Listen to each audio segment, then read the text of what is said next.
Thank God, this incredible HFY masterpiece found you today. Witness the legend starting now. The Galactic Xenobiology Institute on Kepler Station had seen its share of academic disasters, but nothing quite prepared Professor Vextel for what was about to unfold in her advanced planetary studies seminar. The amphibious Aquarian adjusted her moisture suit and gazed across the lecture hall at her collection of the galaxy's supposedly brightest minds, all blissfully unaware that they were about to receive an education that would haunt their nightmares for cycles to come. Final project, she announced, her voice carrying the particular brand of weary authority that came from decades of dealing with overconfident students.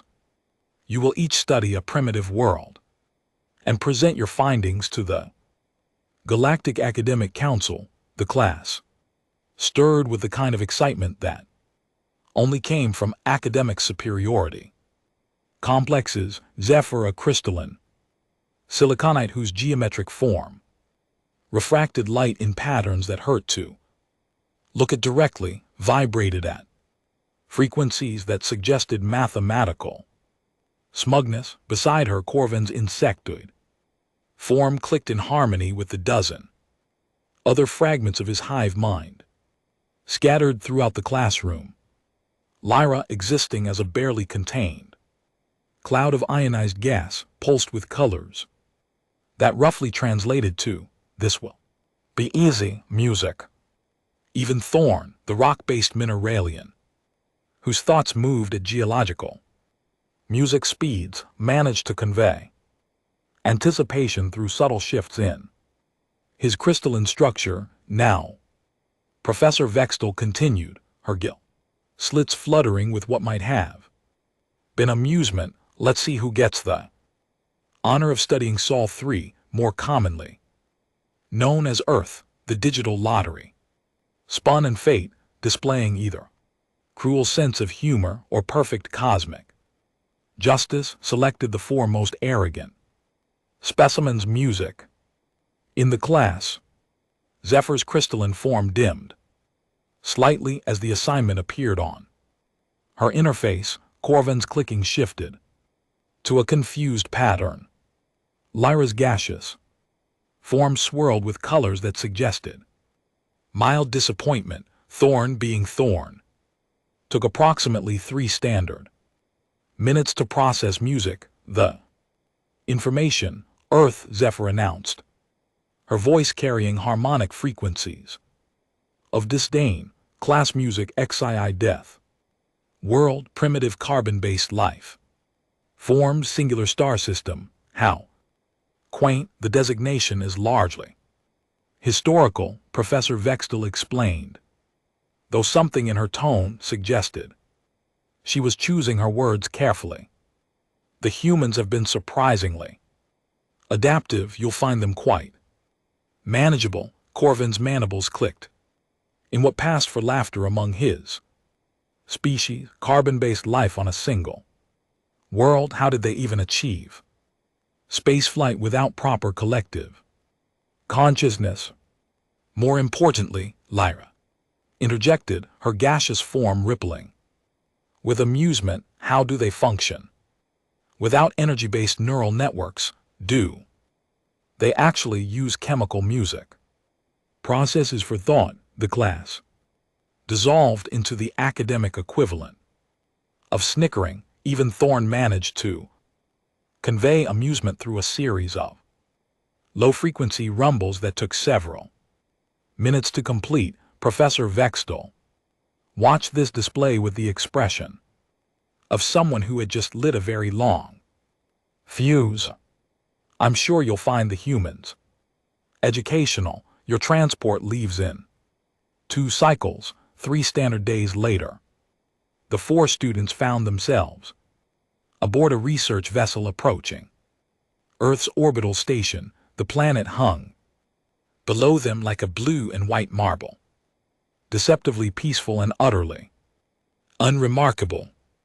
Zephyr ran preliminary Scans while Corvin interfaced with the station's music, primitive data. Networks, Lyra observed the electromagnetic signatures, and Thorn, slowly, very slowly, began to process the visual data, 71% water coverage. Zephyr reported music, her crystalline form cycling through analytical patterns, nitrogen, oxygen, atmosphere, single moon, tidal forces, present temperature variance of over 60 degrees C, depending on location. How do they manage atmospheric consistency with such primitive weather? Control, they don't, came a voice. From behind them, the four students turned to see a bipedal figure, approaching, roughly humanoid but lacking any of the obvious adaptations they'd expected from a death world species. Music, no exoskeleton, no visible sensory organs beyond too simple optical receptors, no apparent defensive capabilities. Dr. Marcus Chen looked by all galactic standards, disappointingly ordinary. Dr. Chen, he introduced himself, extending a hand in what they'd been briefed was a primitive greeting. Ritual, I'll be your liaison during your stay. Welcome to Earth's orbital research station. Zephyr's form flickered with confusion. You said they don't control their weather. How do you survive atmospheric inconsistencies? Marcus blinked, a gesture that seemed to involve temporarily shutting down his primary music optical sensors. We adapt. I mean, we have buildings and clothes, music and stuff. Though I suppose the earthquake last week did knock out power for a few hours. Earthquake, Corvin's clicking intensified. Your planet's crust is unstable. Oh, that was just a small 1, maybe 6.2 on the Richter scale. Nothing serious, Marcus shrugged. Another gesture that seemed to involve temporarily disabling his skeletal structure. Anyway, shall we start with the tour? The tour began with what Marcus cheerfully described as Earth's basic atmospheric composition. The students dutifully recorded data about pressure variation, seasonal changes, and something called weather patterns. That seemed to involve the atmosphere randomly deciding to become hostile without warning. So this rain phenomenon, Lyra asked, her gaseous form swirling with confusion. It's uncontrolled precipitation of dihydrogen monoxide, pretty much, Marcus confirmed. Sometimes it comes down pretty hard. Last month we had a storm that dropped 6 in an hour, flooded half the city. And you just accept this. Zephyr's crystalline structure was beginning to show stress fractures. Well, what else can you do? It's just weather. Concept of just weather was apparently untranslatable music into any known galactic language. Corvin's hive mind fragment spent several minutes trying to process the idea of accepting random atmospheric violence as a normal part of existence. What about the electromagnetic discharges? Thorn asked, his question taking music long enough that Marcus had begun to wonder if the Mineralian had forgotten what he was saying. You mean lightning? Yeah. That happens during thunderstorms. Sometimes music, it hits things. Sometimes it starts fires. Sometimes it kills people. Marcus said this with the casual tone of someone discussing the weather, which technically he was. It kills people. Lyra's gaseous form had shifted to colors that roughly translated to existential horror. And you just go outside anyway? Well, you try to avoid being struck by lightning. It's not that hard. The odds are only about 1 in a million per year. 1 In a million. Zephyr's voice rose several harmonic frequencies. That's a significant statistical probability for a fatal environmental hazard, is it? Marcus looked genuinely puzzled. I mean, you're more likely to die in a car accident or from heart disease or cancer or about 100 other things. The word cancer caused music Corvin's clicking to stop entirely, which for a hive mind was roughly equivalent to a system crash. Your own biological systems music attack themselves. Sometimes bodies are complicated, cells malfunction, DNA gets damaged, things happen. Marcus continued with the kind of casual acceptance that suggested he'd never considered these facts to be particularly alarming. But surely your medical technology can prevent such malfunctions, Zephyr asked her form, now cycling through patterns that indicated severe analytical stress. We're working on it. We've made a lot of progress.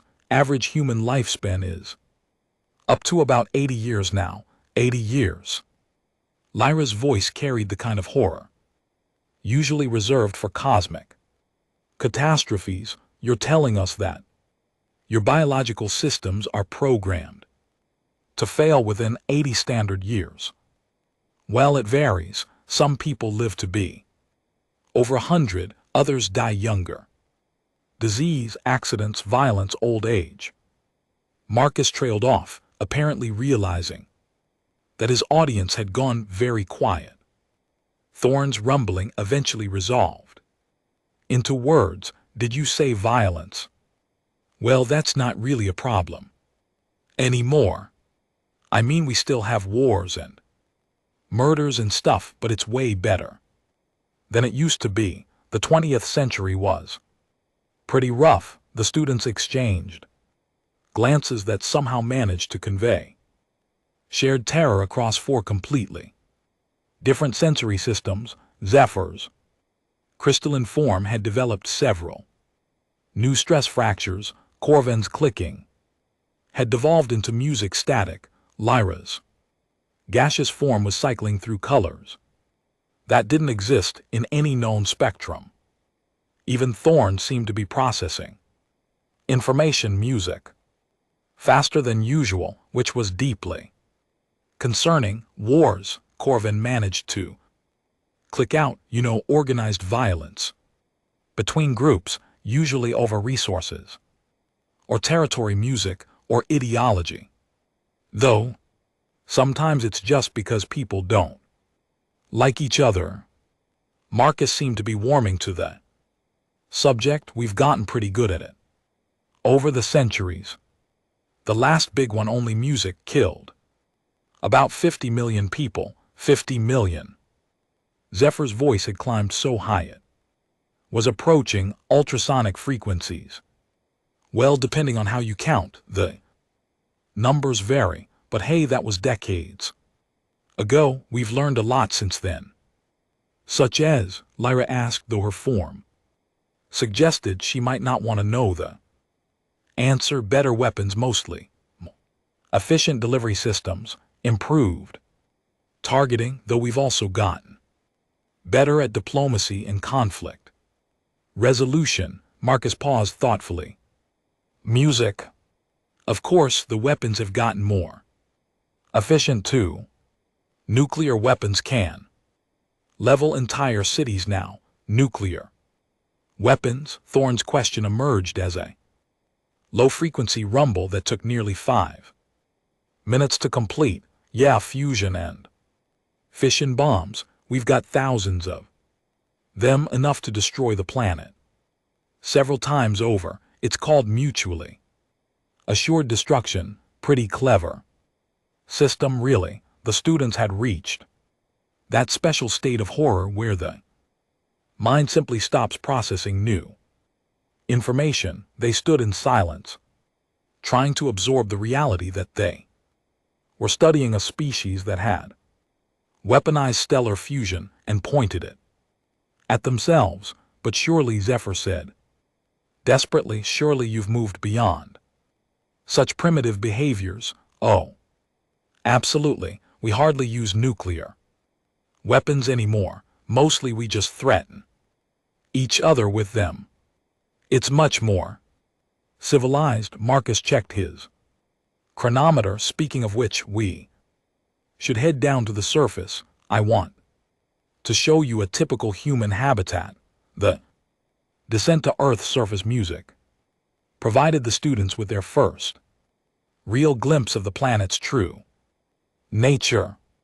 The research shuttle bucked and shuddered as it encountered what Marcus casually described as a bit of turbulence, atmospheric conditions that would have grounded any civilized species indefinitely. Is the atmospheric envelope always this unstable? Corvan asked, his clicking made erratic by the violent music motion. Only during weather, Marcus replied cheerfully. Though I suppose it is weather season. Weather season. Lyra's gaseous form was being compressed and expanded by the pressure changes in a way that suggested severe music discomfort. You know, spring, summer, fall, winter, each one has its own special brand of trying music to kill you. Spring floods, summer heat waves, autumn hurricanes, winter blizzards. Right now we're heading into tornado season. Tornado season. Zephyr's crystalline music structure was beginning to resonate with the shuttle's vibrations, creating an ominous harmonic frequency. Yeah, rotating columns of air that can reach speeds of over 300 miles per hour. They basically act like atmospheric blenders, tearing up everything in their path. We get about 1,000 of them per year. The shuttle landed with a bone-jarring thud that would have killed any properly evolved music species. The students disembarked onto a platform that swayed alarmingly in what Marcus described as a gentle breeze, but which registered as a significant atmospheric disturbance on their instruments. Welcome to Kansas, Marcus announced, gesturing toward a landscape that looked deceptively peaceful, home to some of the world's most beautiful tornadoes. Music.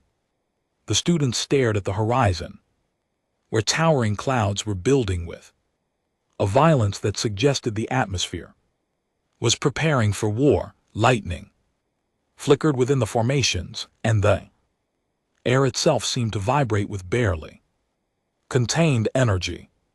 Those clouds, Thorne observed, his geological perspective allowing him to process the scale involved. They extend approximately 15 km into the atmosphere. Yeah, that's a pretty good storm system building up. Should be fun to watch. Marcus pulled out a device that the students recognized as a primitive electromagnetic sensor. Wind speeds are already picking up. We might get some really good rotation later. And you enjoy this? Lyra asked, her gaseous form flickering with disbelief. Are you kidding? Storm watching is great. Music. There's nothing quite like seeing nature at its most violent. Really puts things in perspective. The phrase nature at its most violent was apparently another untranslatable concept. The students spent several minutes trying to process music, the idea that humans actually sought out dangerous weather phenomena for entertainment. What about shelter? Zephyr asked desperately. Surely you have atmospheric shields or weather control systems. We have buildings, Marcus said proudly. Some of them can withstand pretty strong winds, though. Every now and then a tornado will level a whole town, but we just rebuild. You just rebuild. Corvan's clicking had taken on a distinctly music hysterical note. Sure, what else would you do? It's not like you can argue with a tornado. The concept of accepting random destruction as a normal part of existence was beginning to break down the students' fundamental understanding of civilized behavior. They were species that had conquered their environments, bent nature to their will, created perfect societies free from random violence. The idea that anyone would simply accept atmospheric assault as just weather was beyond their comprehension. Perhaps, Zephyr suggested, hopefully, we could examine your urban centers. Surely those are more controlled. Great idea, Marcus agreed. Chicago's only about an hour away. We can take the interstate. Journey to Chicago introduced the students to another uniquely human concept: traffic, the idea that millions of individuals would simultaneously operate high-speed vehicles in close proximity, relying entirely on painted lines and mutual cooperation to avoid catastrophic collisions, struck them as a form of mass insanity. The average traffic fatality rate, Marcus explained cheerfully, is only about 1.33 deaths per 100 million miles traveled. Music. Pretty safe, really safe. Zephyr's voice had reached frequencies that were causing nearby glass to vibrate. And GT, music. And GT, you're traveling at lethal speeds in unshielded vehicles with no collision avoidance systems. Well, we have seat belts and airbags, and most people are pretty good drivers. Marcus navigated around a massive transport vehicle with casual ease, though I suppose there are about 40,000 traffic deaths per year in the United States alone. 40,000. Lyra's gaseous form had compressed into something resembling a small, terrified cloud. Yeah, but that's way better than it used to be. Cars are much safer now. Better engineering, improved materials, advanced safety systems. Marcus paused to avoid a collision with another vehicle whose operator appeared to be attempting vehicular combat. Plus, we've got better trauma care, so more people survive crashes that would have killed them decades ago. The students were beginning to understand that humans had a very unique relationship with the concept of safety. Where other species sought to eliminate risk, humans seemed to accept it as an inevitable part of existence, then develop elaborate systems to slightly reduce their chances of death while continuing to engage in fundamentally lethal activities. Chicago's skyline rose before them like a monument to controlled insanity. Thousands of humans' music worked and lived in towers that stretched hundreds of meters into the air, apparently unbothered by the fact that they were suspended above the ground in structures that swayed visibly in the wind. Skyscrapers, Marcus announced proudly.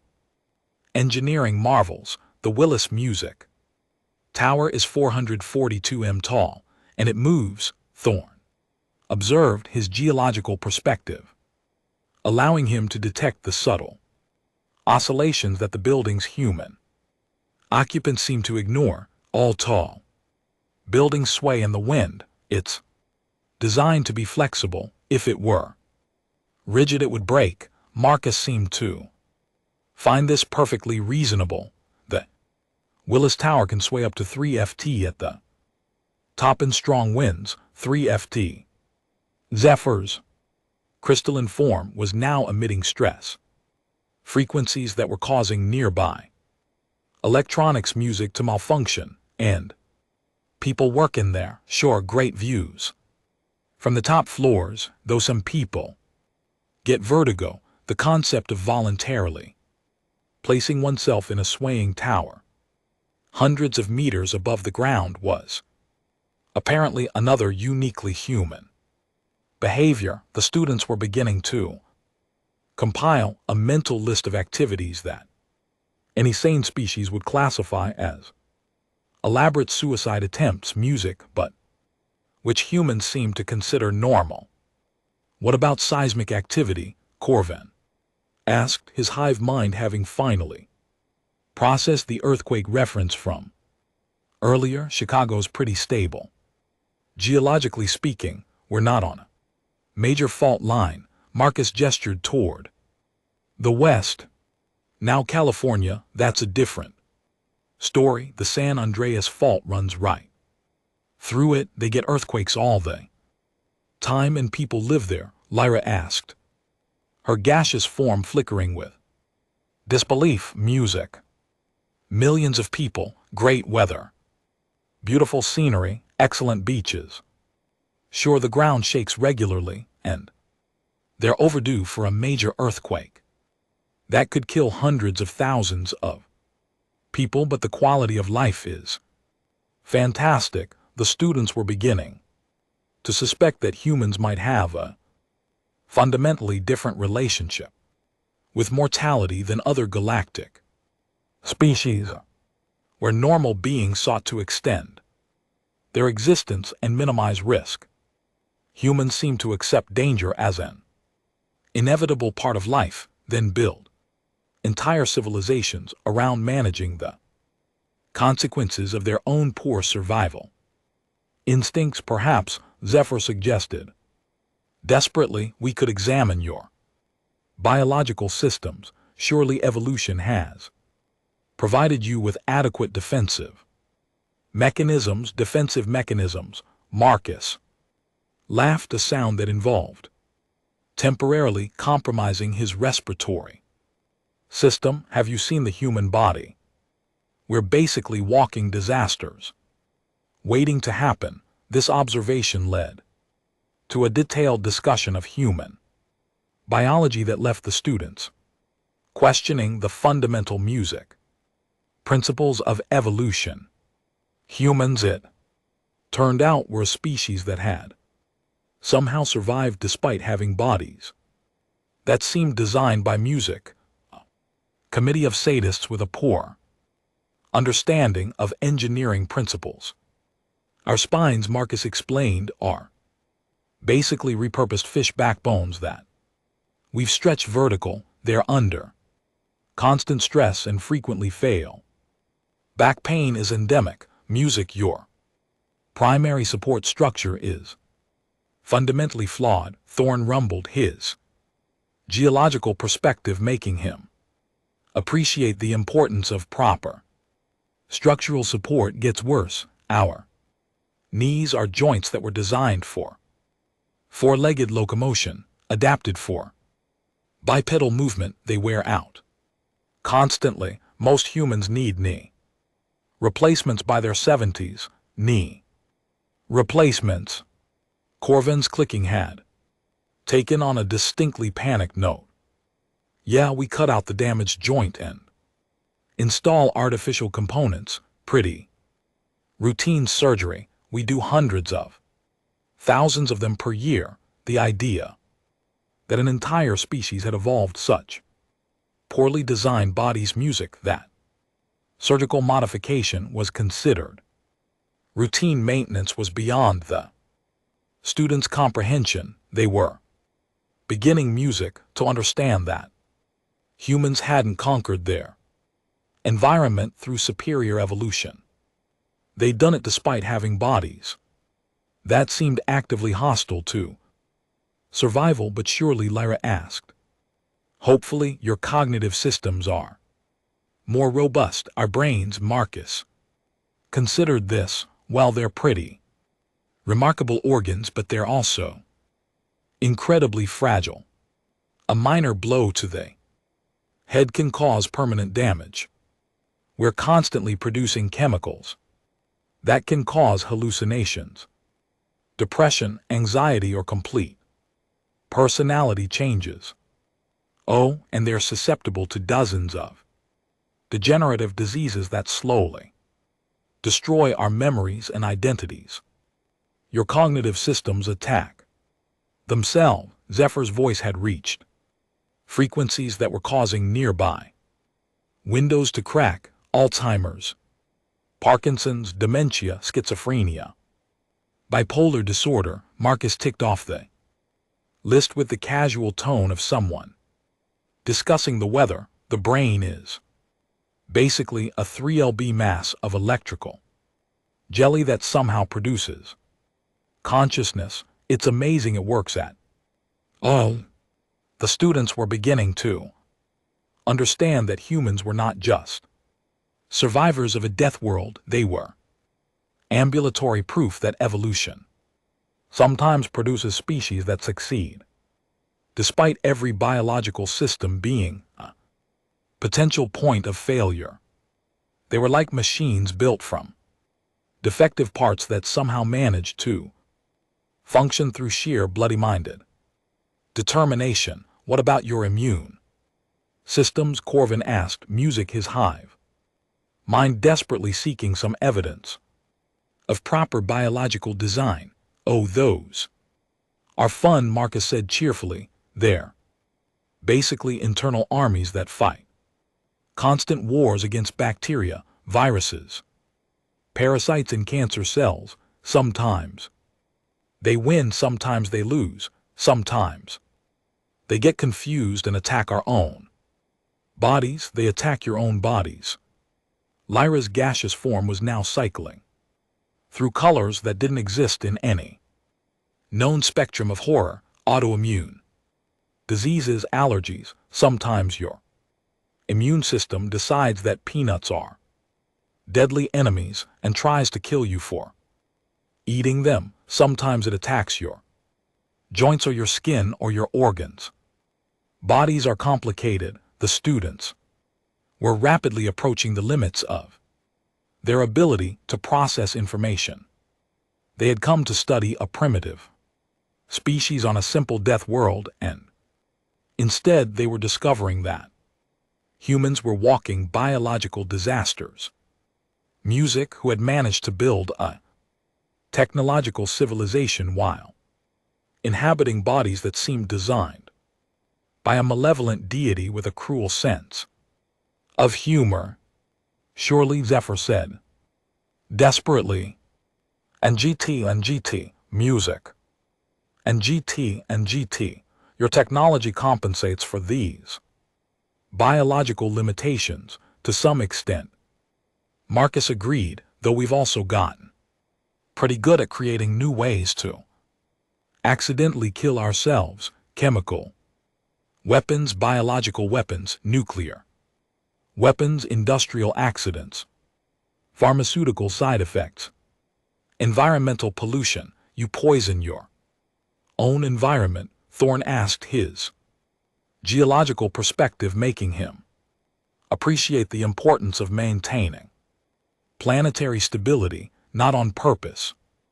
Well, usually not on purpose, but industrial processes produce waste, and sometimes that waste is toxic. We've gotten better at managing it, but we've also gotten better at producing more exotic forms of pollution, such as, Corvin asked, though his clicking suggested he might not want to know. Plastic microparticles, radioactive contamination, pharmaceutical residues, music, persistent organic pollutants, heavy metals. Marcus ticked off the list with the casual tone of someone discussing a shopping list. Though we've made real progress on reducing emissions and developing cleaner technologies, the students were beginning to understand that humans were a species that had achieved technological advancement not through careful planning and risk management, but through a process of trial and error that had killed millions of them along the way. They were like a species-wide experiment in learning through catastrophic failure. But surely, Lyra asked hopefully, you've learned to avoid unnecessary risks. Unnecessary risks? Marcus laughed again, temporarily compromising his respiratory system. Have you heard of extreme sports? This question led to a discussion of human recreational activities that left the students questioning the fundamental music principles of survival instinct. Humans, it turned out, were a species that had achieved safety and comfort, then deliberately sought out dangerous activities for entertainment. Music, rock climbing, Marcus explained, involves ascending vertical cliff faces, using only your hands and feet with minimal safety equipment. But why? Zephyr asked, her crystalline form emitting stress frequencies that were causing nearby electronics to malfunction. Because it's there, because it's challenging, because the view from the top is spectacular, because surviving something that could kill you makes you feel alive. The phrase, surviving something that could kill you makes you feel alive, was apparently another untranslatable concept. The students spent several minutes trying music to process the idea that humans actively sought out life-threatening situations for psychological music gratification. What about skydiving? Marcus continued enthusiastically. You jump out of a perfectly functional aircraft at high altitude and trust fabric parachute to prevent you from hitting the ground at lethal velocity. And people do this for fun. Corvin's clicking had devolved into static.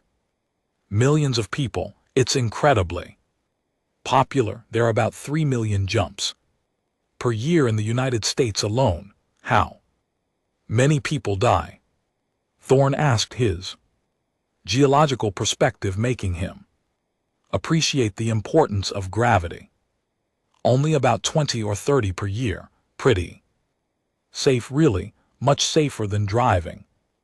The students were beginning to understand that humans had a unique relationship with the concept of safety, where other species sought to eliminate risk. Humans seemed to calibrate their acceptable risk levels based on statistical probability rather than absolute safety. They were willing to accept a certain number of deaths as the price of engaging in activities they found enjoyable. What about base jumping? Marcus asked. And GT, music. And GT, that's where you jump off cliffs, buildings, or bridges with a parachute. Much more dangerous than skydiving, but the adrenaline rush is incredible. Adrenaline rush? Lyra asked, her gaseous form flickering with confusion. Yeah. The biochemical response to danger. Your body floods with stress hormones. Your heart rate, music increases. Your reflexes sharpened. It's addictive. Some people spend their entire lives chasing that feeling. The concept of addiction to danger music was apparently another uniquely human behavior. The students were beginning to understand music, that humans were a species that had evolved sophisticated biochemical reward music systems that encouraged them to seek out exactly the kinds of situations that any sane species would avoid. As the day progressed, the students were exposed to an increasingly bewildering array of human activities that seemed designed to maximize risk while minimizing survival advantage. Humans drove vehicles at high speeds around circular tracks for entertainment. They engaged in organized music combat sports where the objective was to render opponents unconscious. They consumed ethanol, toxic substance that impaired their cognitive function and motor control, as a form of social recreation. Motor racing, Marcus explained, involves driving specially designed vehicles at speeds exceeding 300 km/h, music in close proximity to other vehicles, and People watch this, Zephyr asked her. Crystalline form now emitting. Frequencies that were causing nearby. Glass to shatter, millions music of. People, it's incredibly popular, though. I suppose the crashes are part of the appeal. Crashes, Corvin's clicking had taken on a distinctly hysterical note. Yeah, when drivers lose control and collide with walls, barriers, or other vehicles at high speed, usually they survive thanks to advanced safety systems, but sometimes they don't. The students were beginning to understand that humans were a species that had turned survival into entertainment. They had taken the fundamental struggle of existence and transformed it into recreational activities that other species would classify as elaborate suicide attempts. What about boxing?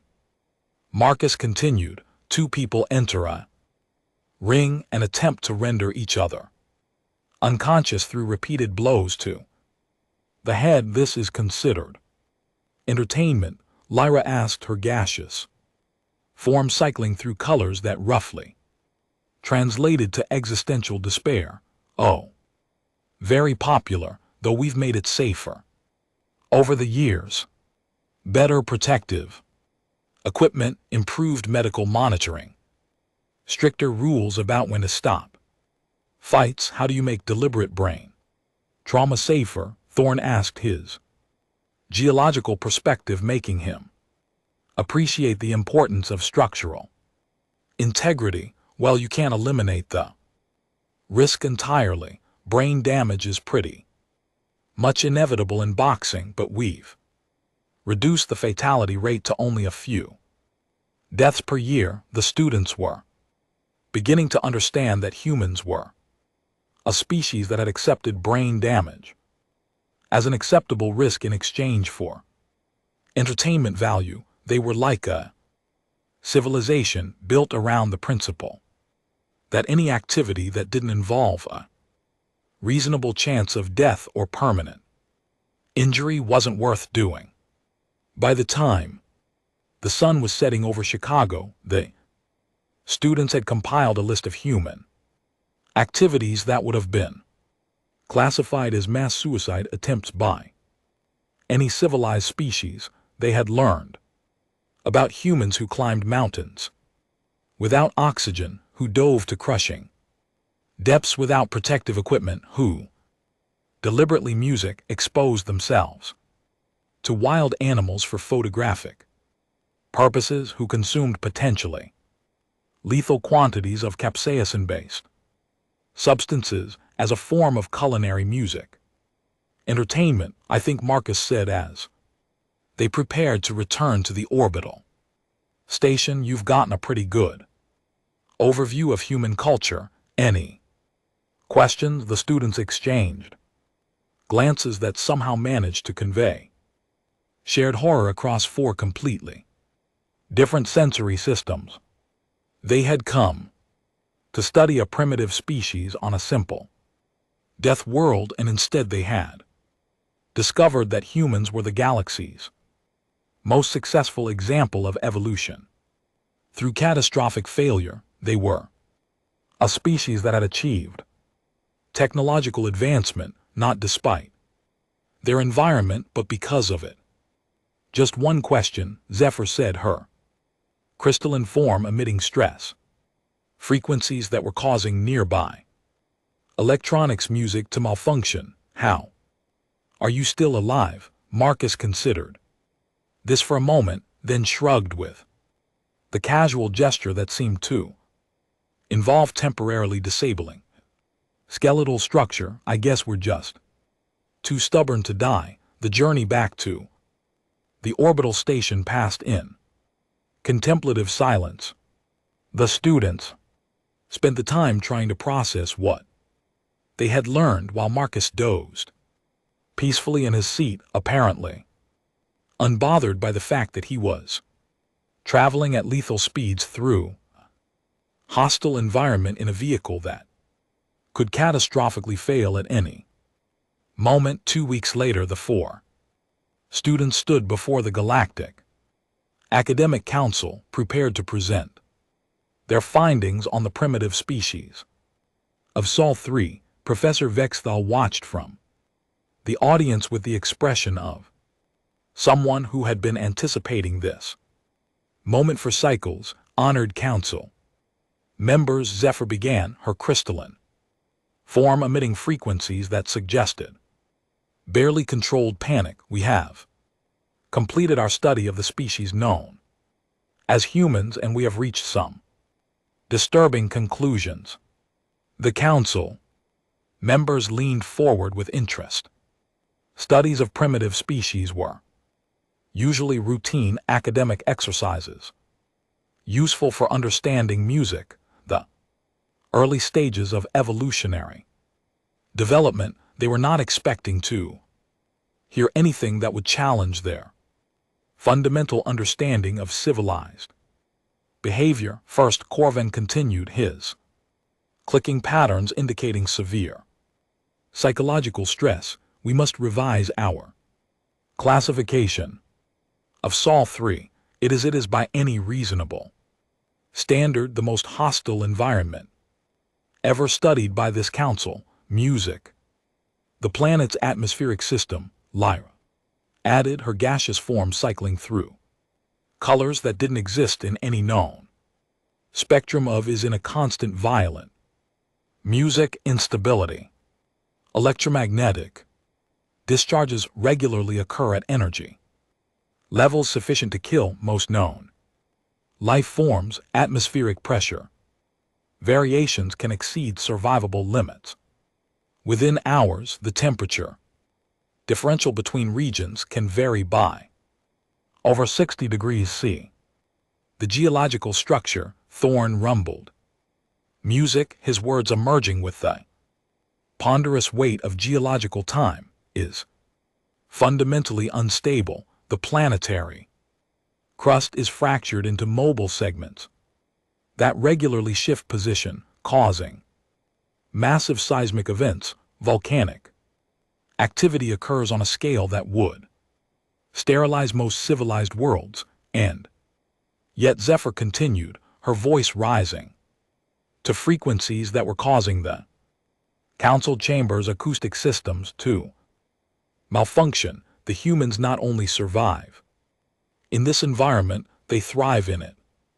They have built a technological civilization while inhabiting bodies that seem designed by committee of sadists with a poor understanding of engineering principles. The council members were beginning to look concerned. This was not the usual academic presentation about primitive tool use and basic social structures.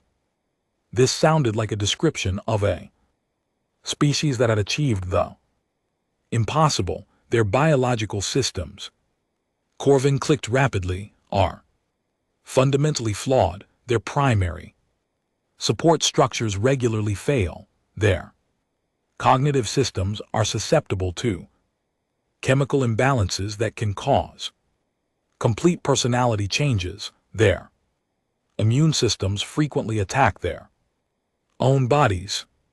Their DNA is constantly degrading, causing cellular malfunction and inevitable death within approximately 80 standard music years.